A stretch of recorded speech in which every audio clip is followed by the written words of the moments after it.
அஸ்ஸலாமலைக்கும் friends, welcome back to my channel. இன்றைக்கி வந்து veg momos வந்து எப்படி செய்கிறதுன்னு பார்த்துலாம். கடாய் நல்லா ஹீட் ஆன பிறகு ஆயில் வந்து சேர்த்துக்கலாம். குட்டி குட்டியாக கட் பண்ணி வச்சுருக்கிற இஞ்சி, பூண்டு, பச்சை மிளகா இது எல்லாமே சேர்த்துட்டு வெங்காயம் வந்து சேர்த்துக்கலாம். நல்லா பொடிசாக வந்து கட் பண்ணி வச்சுருக்கிற கேரட்டு, அதுக்கப்புறமா வந்து முட்டைக்கோஸ் இது எல்லாமே வந்து சேர்த்துட்டு நல்லா வந்து மிக்ஸ் பண்ணிக்கலாம்.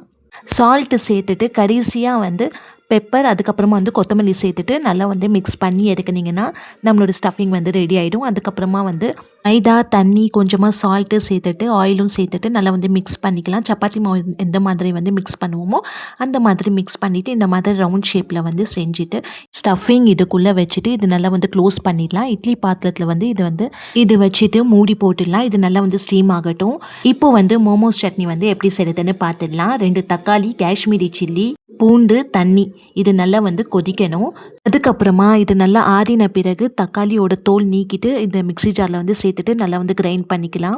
கடாய் நல்லா ஹீட் ஆன பிறகு கொஞ்சமாக வந்து ஆயில் சேர்த்துட்டு இந்த சட்னியை வந்து சேர்த்துடலாம். கொஞ்சம் சால்ட்டு, கொஞ்சமாக வந்து சுகர், அதுக்கப்புறமா வந்து டொமேட்டோ கெச்சப் வந்து சேர்த்துட்டு நல்லா வந்து மிக்ஸ் பண்ணிட்டீங்கன்னா குயிக்கான மோமோஸ் சட்னி வந்து ரெடி ஆகிடும். மோமோஸோட இந்த சட்னியை வச்சு சாப்பிட்டிங்கன்னா செம்ம டேஸ்ட்டாக இருக்கும். நீங்களும் ட்ரை பண்ணி பாருங்கள். நம்ம சேனலை நீங்கள் ஃபர்ஸ்ட் டைம் பார்க்குறீங்கன்னா சப்ஸ்கிரைப் பண்ணிக்கோங்க, லைக் பண்ணிக்கோங்க. பாய்.